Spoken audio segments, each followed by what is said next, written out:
Nos acostumamos a acreditar que pensamento e prática são compartimentos distintos da vida. Quem pensa o mundo não faz o mundo, e vice-versa.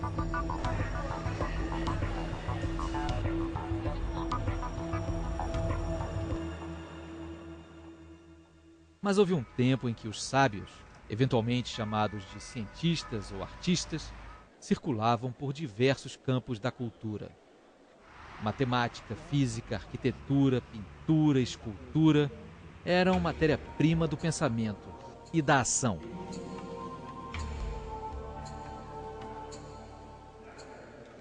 A Revolução Industrial veio derrubar a ideia do saber renascentista e, desde o século XIX, a especialização foi ganhando força. Mas sempre haverá quem nos lembre que a vida é produto de um contexto, de um acúmulo de vivências e ideias. Pense num filósofo que pegou em armas contra o nazismo, para depois empunhar as ferramentas da retórica contra o stalinismo, que reconhece a importância dos saberes dos povos originais sem abrir mão de pensar e repensar a educação formal.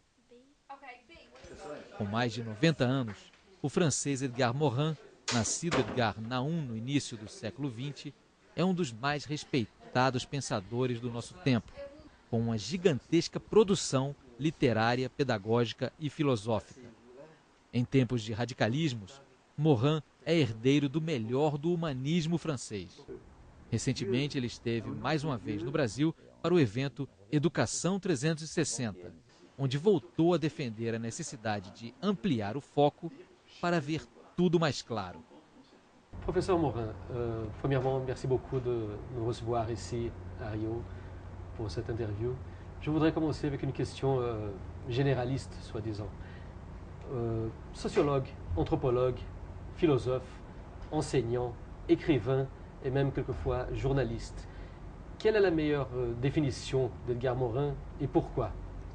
Ben, écoutez, la meilleure serait de ne pas avoir de définition, de se suffire.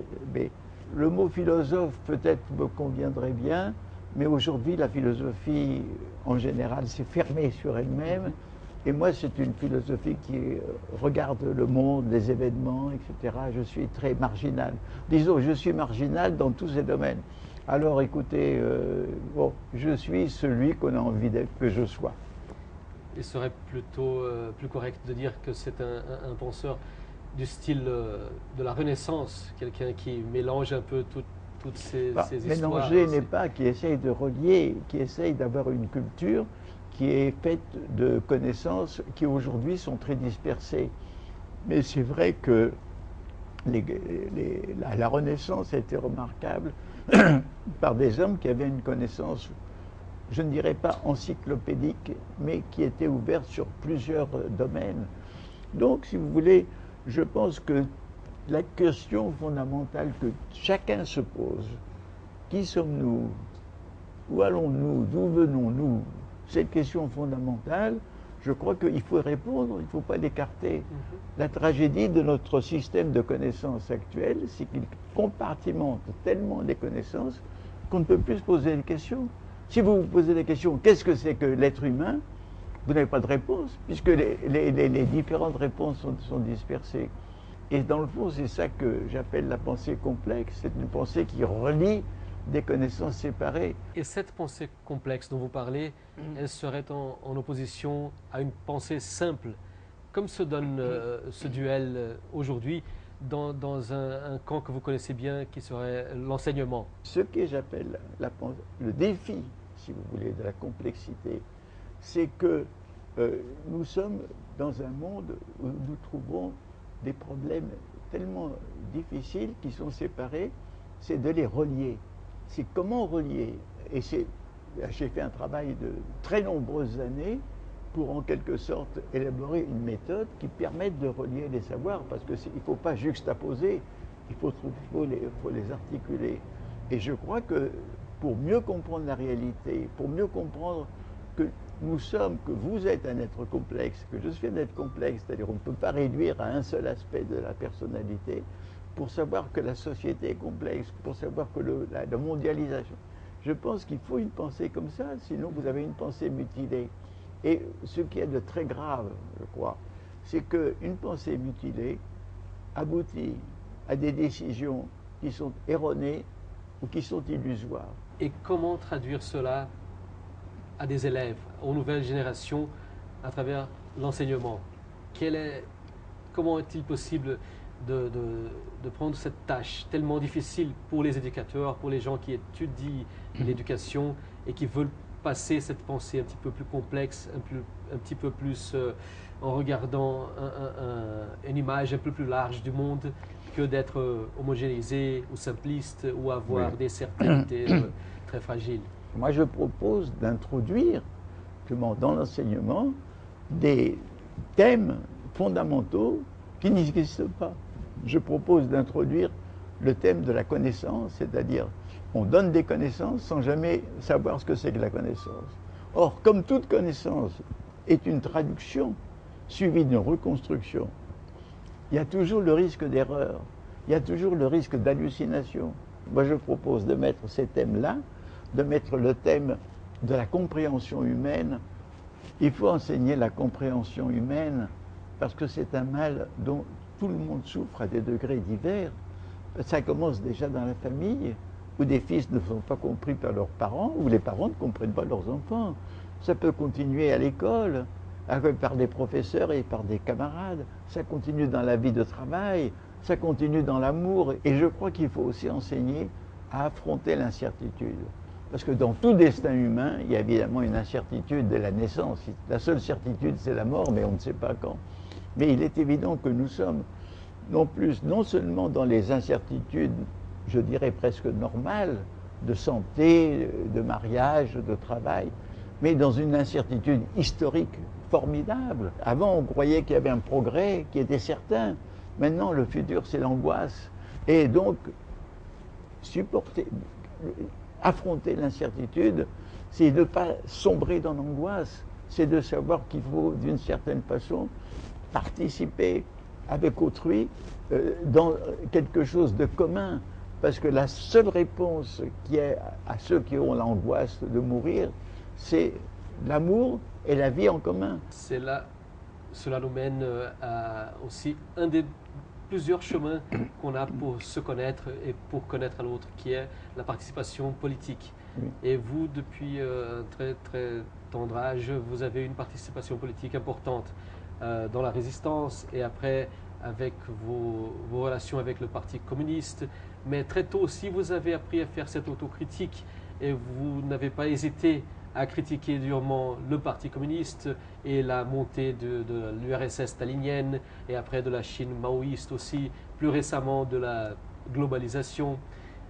Politiquement, aujourd'hui, quelle est la lutte que vous croyez qu'il vaut la peine faire dans le domaine politique? On sait que le monde vit une crise profonde de représentation dans les grandes démocraties, des partis, des syndicats. Et comment faire cette lutte politique? Bon. Tout d'abord, il y a bien comprendre que nous sommes menacés de plus en plus par deux barbaries. La première barbarie, on la connaît, elle vient depuis les débuts de l'histoire, c'est la cruauté, c'est la domination, c'est l'asservissement, c'est la torture, c'est tout ça. La deuxième barbarie, c'est au contraire une barbarie froide et glacée, celle du calcul économique. Parce que quand vous avez une pensée qui est fondée uniquement sur le calcul, vous ne voyez plus les êtres humains. Vous voyez des statistiques, vous voyez des produits bruts, vous voyez des... Donc le calcul qui est utile, mais utile comme instrument, devient au contraire un moyen de connaissance, plutôt de fausse connaissance, qui nous masque la réalité humaine. Et dans le fond, dès qu'il y a calcul, les humains sont traités comme des objets. Et aujourd'hui, avec la domination justement du pouvoir de l'argent, avec la domination du monde bureaucratique, avec tout ceci, c'est la barbarie glacée. Donc, si vous voulez, il faut repenser la politique. Et nous sommes à la préhistoire de ce moment. La question est de savoir si les forces négatives, si le courant négatif va être plus fort que les forces positives qui essayent de se lever aujourd'hui dans le monde et qui sont encore trop dispersées. Comment faire de sorte que tous ces outils qui existent et qui ont été développés dans les dernières décennies peuvent être utilisés, disons, d'une manière un peu plus positive? Oui, écoute, tout d'abord, c'est vrai que l'information, ce n'est pas la connaissance. La connaissance, c'est l'organisation des informations. Donc, on est submergé par des informations et comme elles succèdent au jour le jour, on est, en quelque sorte, on n'a pas les moyens de prendre conscience. D'autre part, les connaissances, comme je vous l'ai dit, sont dispersées. Et donc, il faut les relier et il manque cette pensée complexe. Cela étant dit, quand vous réfléchissez sur Internet, Internet est devenu une force incroyable, mais je dirais dans toutes les directions, aussi bien négatives que positives. Ce qui est extraordinaire dans Internet, par exemple, ou dans les moyens dont vous dites, c'est qu'aujourd'hui, un État peut contrôler un individu dans tous ses gestes, dans tous ses faits, même quand il est dans la rue et qu'il lit un journal. Nous pouvons être contrôlés. Mais en même temps, par Internet, un ou deux individus qui ont un peu de talent mathématique sont capables de décrypter les secrets du Pentagone et les secrets diplomatiques les plus importants de l'État le plus grand du monde. Et vous croyez qu'en ce monde, avec tant de choses régressives, un pays comme le Brésil, que vous connaissez tant bien, a quelque chose à apprendre aux autres, notamment si on regarde cette société métisse, ce mélange qui existe vraiment, même si on a aussi nos problèmes avec le racisme et nos problèmes avec les exclusions et tout ça. Mais vous croyez que cette société brésilienne, avec tous ces problèmes, elle peut quand même apprendre quelque chose aux autres? Oui. Bon, tout d'abord, si vous voulez, en dépit des limites que disons, de caractère de ségrégation sociale, mais c'est une société incontestablement métisse et qui a pu intégrer des apports venus notamment d'Afrique. Jamais, dans aucun pays, l'apport africain n'a été aussi intensément intégré dans les mœurs, ne serait-ce que dans la gastronomie, dans les danses, dans le chant. Bon.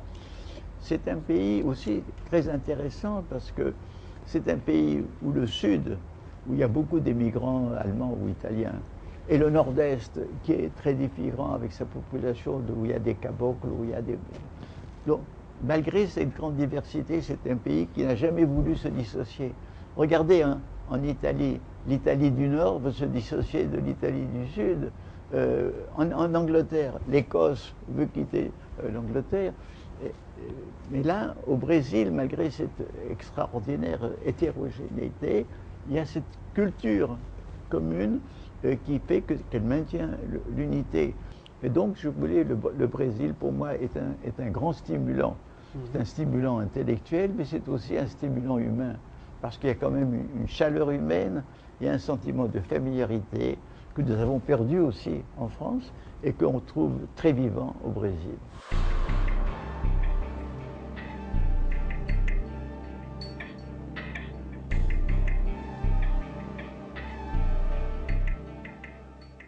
Je vous ai déjà vu et lu dire que le monothéisme, les religions monothéistes, étaient un fléau de l'humanité. Je voudrais savoir si vous maintenez cette position aujourd'hui face à ce qu'on voit en Moyen-Orient, par exemple, et en beaucoup de luttes nationalistes qui mélangent la religion avec l'importance nationale et tout ça. La formule est à moitié vraie. Pourquoi ? Parce qu'il y a un autre aspect, disons, au moins très présent dans le christianisme, et surtout dans le christianisme avec le caractère évangélique, et aussi dans l'islam, où il y a quand même, en principe, Dieu est magnanime et miséricordieux. Il y a donc un universalisme, parce que le christianisme et l'islam s'adressent à tous les hommes, tous les êtres humains, quelle que soit leur race. Et quand on voit l'histoire du christianisme, il y a un renouvellement de cette source de fraternité et d'évangélisme. Mais quand on voit l'histoire aussi du christianisme, on voit les guerres de religion, on voit l'Inquisition, on voit les persécutions, on voit les bûchers, on voit les croisades, on voit tout ça. Et quand vous voyez l'histoire de l'islam aussi, cela étant dit, qu'est-ce que le monothéisme? C'est ce qui voit l'unité dans le monde. Qu'est-ce que c'est le polythéisme? C'est ce qui voit la diversité dans le monde. C'est ce qui voit déjà les anciens Grecs, mais aussi même dans le candomblé, vous avez Yemanja, vous avez la déesse des eaux, vous avez les différents. Donc, si vous voulez, ils sont complémentaires. Les uns voient la diversité et les autres voient l'unité. Mais le polythéisme a toujours été plus tolérant que le monothéisme, parce qu'il a été toujours moins dogmatique. Et si maintenant l'hindouisme, si disons, devient agressif contre l'islam, c'est que lui-même, il est dans une lutte de deux religions. Mais en principe, les religions polythéistes sont plus... Voilà. Mais comme je suis en dehors de ces religions, si vous voulez, je ne fais que le constater. Mais je pense qu'il faut... La vertu, disons, des polythéistes, c'est de respecter aussi la nature. Quand vous avez la Pachamama, disons, la tradition andine, vous avez l'amour de la terre-mère. Si vous voulez, le christianisme a séparé, disons, comme l'islam d'ailleurs, ils ont tous la même source, la Bible. Ils ont fait une création, Dieu a créé l'homme à son image, différente de celle des animaux. Et Paul, il a dit que les humains peuvent ressusciter, mais pas les animaux. On a créé la dissociation avec la nature, comme l'a fait et qu'a accentué la civilisation occidentale, en disant que grâce à la science et la technique, on va dominer et maîtriser la nature. Et il faut retrouver le sens de la nature sous forme, je dirais, non plus polythéiste, mais humain, c'est-à-dire sentir cette vie, ce sentiment qu'exprimait Spinoza, c'est-à-dire que la créativité, la divinité, elle est dans la nature. Quel serait le plus grand défi de l'enseignement scolaire aujourd'hui dans le monde? C'est de faire cet équilibre entre une société technique et une société humaine, c'est de faire l'équilibre entre l'argent et le savoir, entre l'humanisme et l'individualité.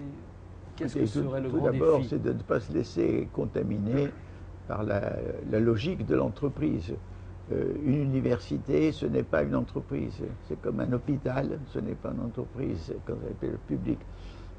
Donc, la logique n'est pas celle du profit, n'est pas celle des bénéfices, n'est pas celle de l'équilibre budgétaire. C'est une autre logique.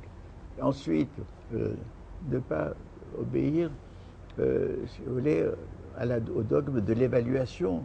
On évalue, alors qu'en réalité, l'évaluation est aussi un mode de calcul qui ignore la complexité des réalités humaines. Moi, je crois que l'enseignement doit viser, comme je vous l'ai dit, à enseigner à vivre. Donc, vivre, ce n'est pas seulement s'adapter au monde moderne. Vivre, ça veut dire comment, effectivement, pas seulement traiter les grandes questions dont je vous ai parlé tout à l'heure, mais comment vivre dans notre civilisation, comment vivre dans la société de consommation. Et on produit des objets jetables au lieu que ce soit des objets reparables qu'on puisse réparer. Donc, si vous voulez, il y a toute une logique. Il faut donner dans l'enseignement les moyens à celui qui va devenir adulte de pouvoir choisir ses aliments, ses consommations, ne pas prendre ce qui n'est pas bien et favoriser par là même tout ce qui est de qualité et tout ce qui est artisanal. Donc je crois qu'il faut enseigner pas seulement à utiliser Internet, mais à connaître le monde d'Internet.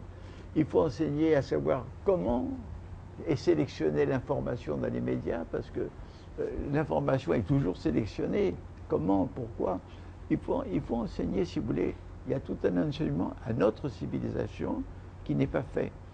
Et donc, il y a ça, et plus l'enseignement aux problèmes fondamentaux dont je vous ai parlé, aux problèmes fondamentaux et globaux. C'est ça la réforme fondamentale qu'il faut apporter. Juste pour finir, professeur, qu'est-ce qui alimente vos espérances en un monde meilleur? L'espérance, c'est l'idée que le futur, puisqu'il est incertain, puisqu'il est inconnu, il peut justement être meilleur. Et dans le fond,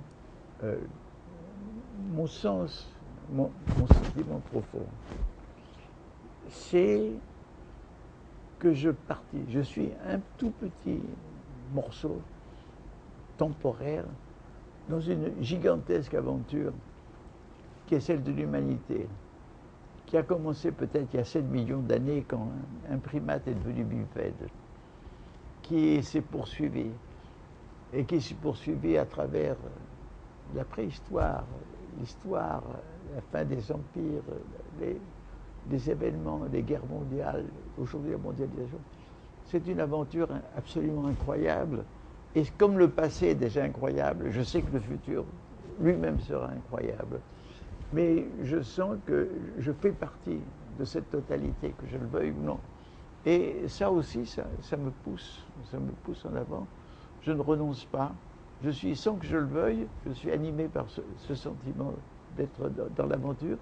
Et je veux aussi apporter, même si ma petite contribution à ça, c'est ça aussi qui m'encourage. Si vous voulez, j'ai pas seulement de l'espoir, mais je ne désespère pas, bien que je sache que la vie est à la fois magnifique et tragique. Une de mes maximes favorites, c'est « ceux qui ne se régénèrent pas dégénèrent ». Rien n'est établi pour toujours. Si vous avez la démocratie, c'est pas pour toujours. Elle peut dégénérer. Si vous avez supprimé la torture, c'est pas pour toujours. Elle peut revenir. C'est-à-dire, il faut être avec des forces de régénération et de sentir la nécessité de ces forces de régénération. Ça me tonifie, ça me fait du bien et j'espère faire du bien aussi. Merci beaucoup pour votre revue.